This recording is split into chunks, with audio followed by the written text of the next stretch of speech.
ได้ทุกคนจัดได้นี่เห็นตัวนี้โอ้เงาเป็นเงานี่ทุกคนเลยเอากับสิหนึ่งป้าไว้นี่ก่อน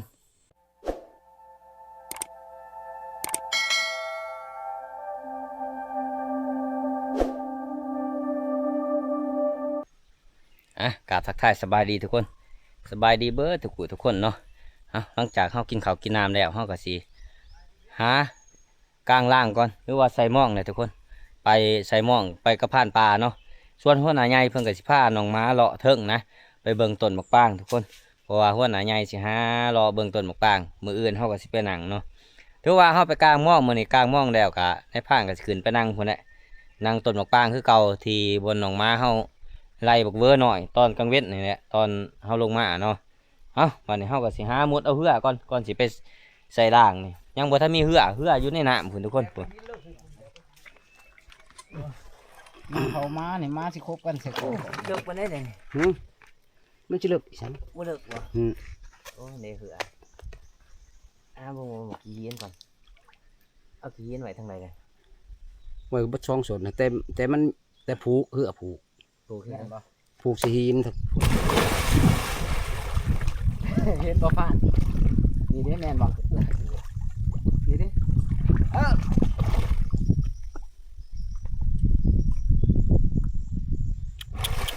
เอาออกแน่คือบ่เห็นหินบ่ได้เต้งบ่เต้งโอ้นี่เด้งเลย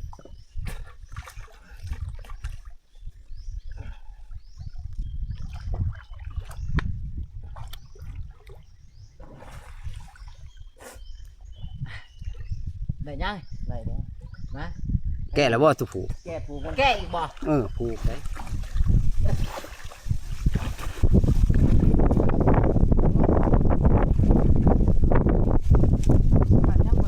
พี่เอาขึ้นมาพี่หรอมึงเอาเชื่อ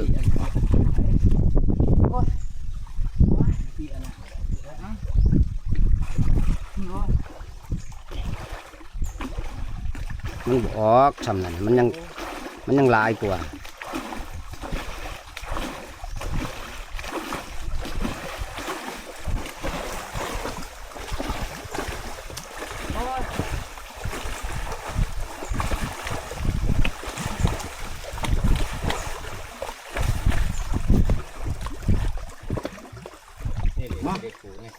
ช้อนซอเขาเนาะมองกันดิร้านน้ำเหือก่อนใส่เกลือเลยสาหนึ่ง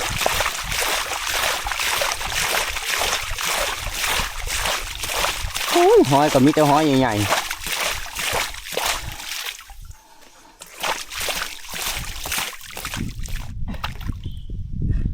ไปบ้านนี้ผ่านป่าเพิ่นเป็นผู้ใส่นะส่วนในผ่านเองก็คัดถ่ายเหือคือเก่าทุกคนเลยนี่แหละลงมาเซนวนนี่ก็เพราะอะไรแต่คัดถ่ายเหือเนี่ยล่องหรือเอามาหารักสักคน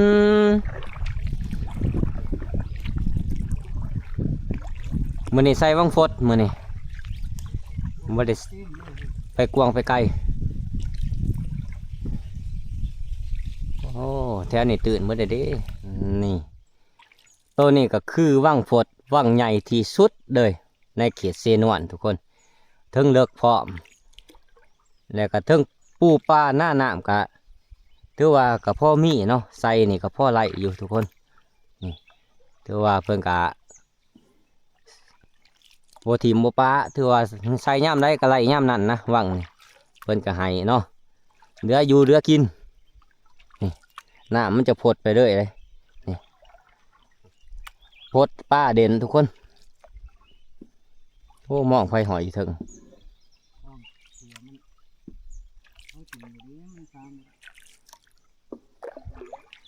เดือกหัวขักใส่หรอก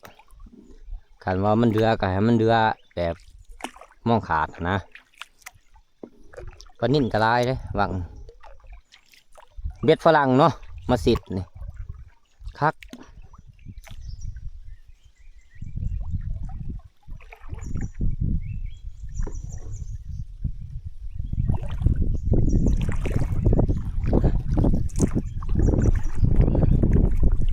ยมาล่มตอนนี้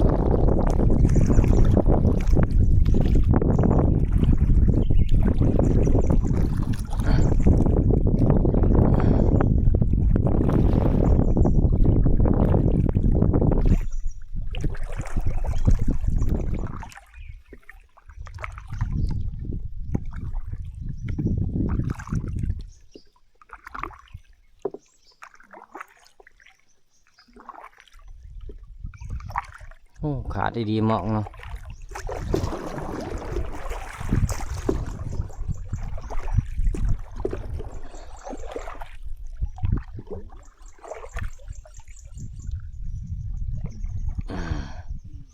โอ้นึกว่าหมูแม่นบักละอยู่บ่ซั่นแต่มาคั่วไก่แท้แคมเซ่เลยมันเห็ดปุ่นว่าหนาใหญ่ต้องใส่ขึ้นเถิงไปเลยแม่ละอีนุกขี้ขึ้นเถิงปุ่นผูกคักเลยขาหักแล้วหักเลยกลับขึ้นนี่นะบุผูกใส่โตมันแข็งๆโดดไปทางไหน โอ้เอาแน่นอนบ่เอา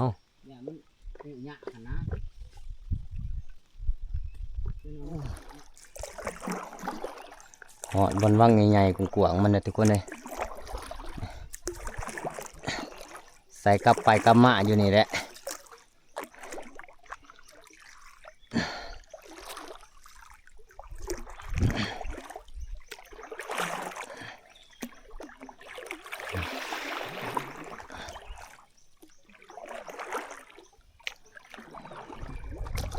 โอ้น้ำนี่ไซส์ขนาดย่างไซส์เลยนะเกี่ยวไปงูมานี่แหละวังเดียวนี่จักมองมันสิเบิดได้บ่มองสองสอบผู้ดีเลย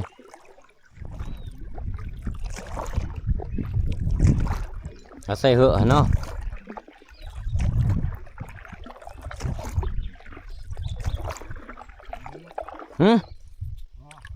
พอแล้วบ่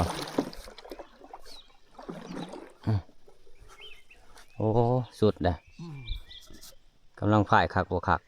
ว่าสุดเด้อกำลังไปบุดกำลังบุดไปนะโอ้ยน้ำฝนทุกคนนี่น้ำฝนบุกขึ้นเลยเอากระติมองใส่มองผ่านไปนี่เลยบ่น้ำพดหาว่าปลามันเด็ดน้ำพดก็มี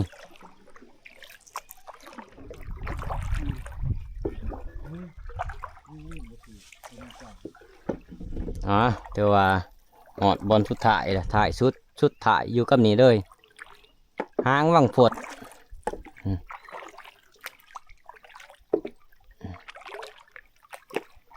โอ้น้ำบกไปเลยมีแต่ขี้หินนี่แหละเอาเขาแจเลยเนาะมองเขาก็ยังเดือมองใหญ่นะปลาใหญ่มันคือสิเบิดได้แหละ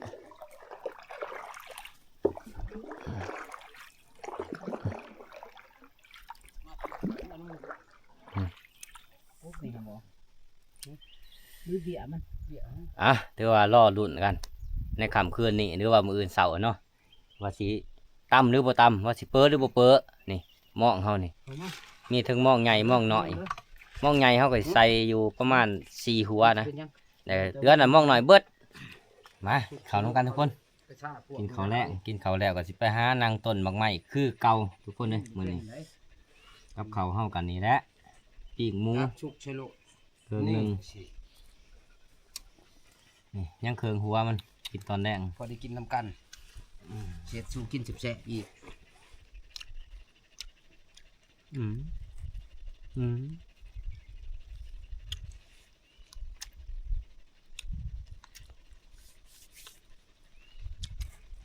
น้ำแซ่บมันคือเก่าบ่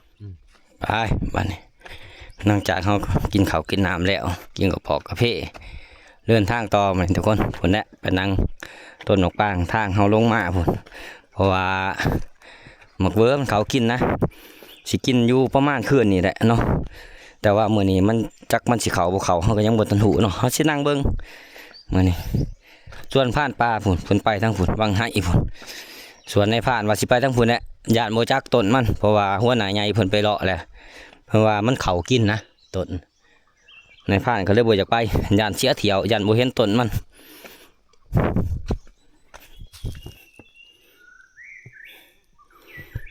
นี่ต้นมะปรางทุกคนนี่ถือว่ามันเขามากินนะเมื่อวานนี่ก็เมื่อคืนนี่นะทุกคนนี่เขามากินนี่มาเฮาครบลูกหมูหน่อยไหลอยู่นี่นะนี่เอาในผ่านก็สิหาบนผูกอูก่อนนี่เนี่ยสิผูก2ต้นนี่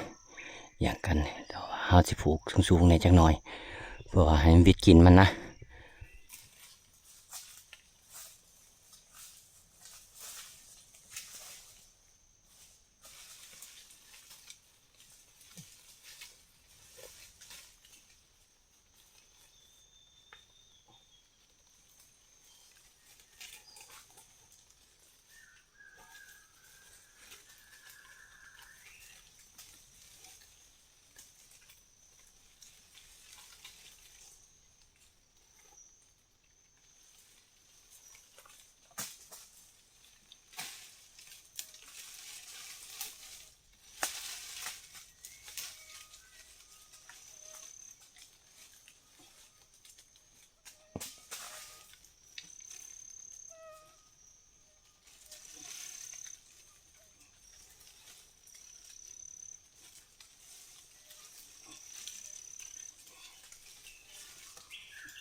ตอนนี้เฮาก็ขึ้นมาอูเป็นที่เรียบร้อยทุกคนเลยก็มีแต่รอหลุดน้ำกันเนาะว่าค่ำคืนนี้มันสิเข้ามาได้บ่เนาะเพื่อสิปลูกอูแล้วเพื่อสิขึ้นต้นไม้ได้ทุกคนเพื่อแตกเพื่อแตนโอ้หอนขนาดเพราะว่าฝนนี่ฟ้าก็ห้องอยู่นะคิดว่าบ่เกิน2-3 วันตกฝนทุกคนนี่ต้นมะปรางมันมี2ต้นทุกคนก็คือต้นนี้ต้นหนึ่งเนาะนี่ต้นหนึ่งเป็น2ทุกคนแต่ว่าหมูนี่มันสิเขาเด่นต้นนี่นะต้นเทิงบ่ค่อยปานใดทุกคน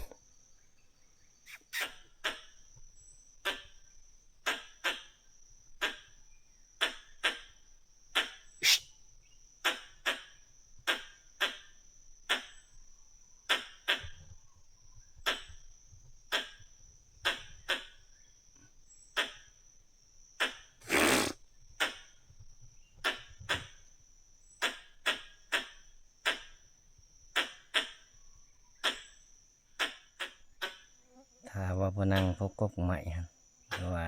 พวกหมูนะในผ่านทับแล้วไล่แล้วนี่ยังลงมาไกลๆเลยทุกคนนี่ไกลๆนี่ทางหลังนี่จากลายเลยย่ามเฮาโบทับหรือว่าโบอันนี้เขามาใกล้ขนาดทุกคนนะรอหลุดมูนกันว่ามันสิเขาหรือบ่เขานะแต่ว่าก็หอกนี่ครับปล่อยไป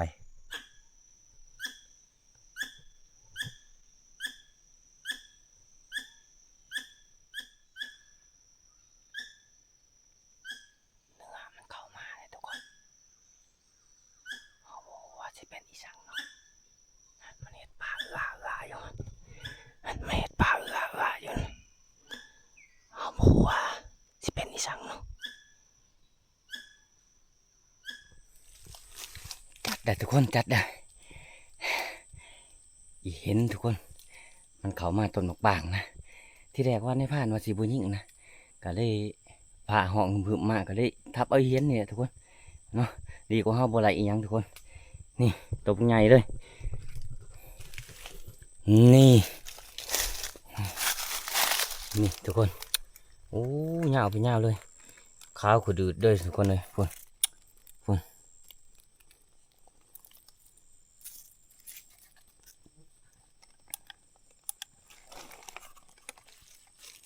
นี่เห็นกันโอ้ยาวไปยาว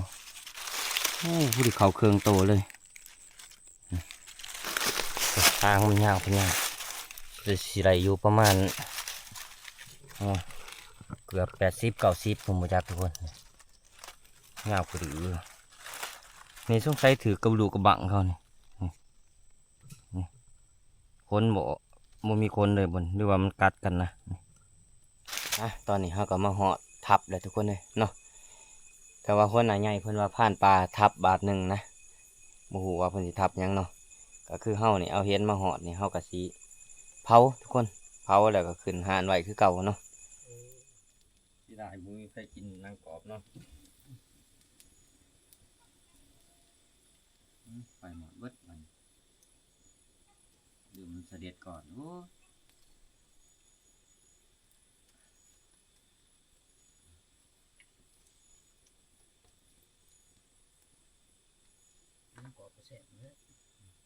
จอยเห็นยังสิลายมุ้ยผู้ใดกินนางกรอบทุกคนเลยซอยจุนี่ตับหวานมันมีแต่คนบุกินดิบอยู่น้ำกัน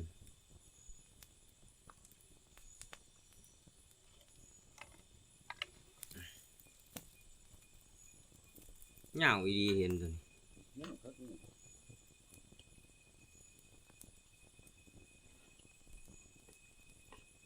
ใช่แต่ก็กินกระบอกเนี่ยโดยเห็นกระบอกเนี่ย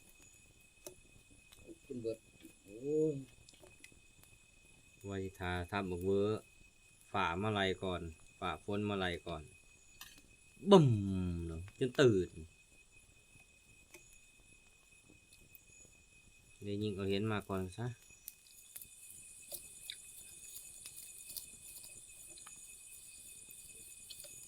มันไปลองเหือ หาต้นบกไม้นี่จะคัก เบ็ด นางต้นบกไม้มันใจดีอู้ก็ว่าปันได้นางมือนี่มันผิดจังหวะนางหัวโคตรอ่อนโตนอยู่ต้นไม้ ไม่ต้นข่อยน้ำพอแป้ว อุ้ยต้นมันเจาะหลายโอ้ยจากเราเห็นเลยบ่ เห็นมันจะไปเห็นรู้นะ ใส่มันอย่างครับให้ใส่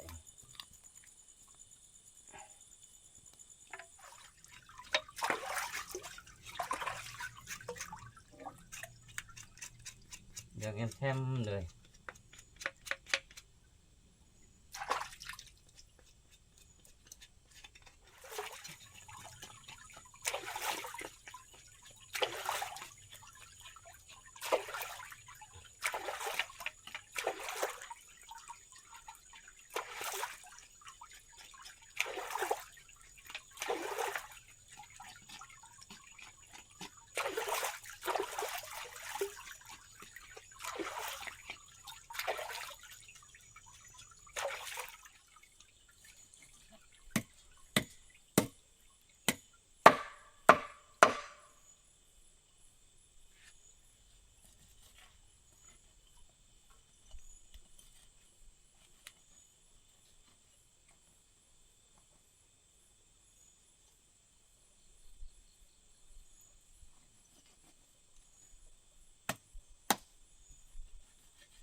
ถือว่าหนึ่งนี่ก็คักไปจังหนึ่งมาเอาหัวมันลงดุมดอกเผื่อมันสุกก่อนเอาสิบ่ให้มันเน่านะเมื่อแล้วเขาก็ถือว่าไปมกกินก็ได้ทุกคนนี่หนึ่งเอาหรือว่าเขาหนึ่งนี่มันอยู่ไรอยู่ประมาณ3-4 วันนะหนึ่งไว้แล้วก็สีพยายามล้างเขาต่อบัดนี้ถือว่าอุดมสมบูรณ์เลยบ่เคยเห็ดจักเถื่อครั้งแรกในชีวิตนะหนึ่งนี่คิดคนวิธีเบิ่งแนวไรมันสิอยู่ได้นานเอา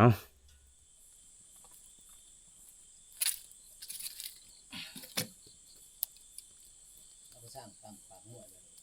เอาไปสร้างตามปากมั่ว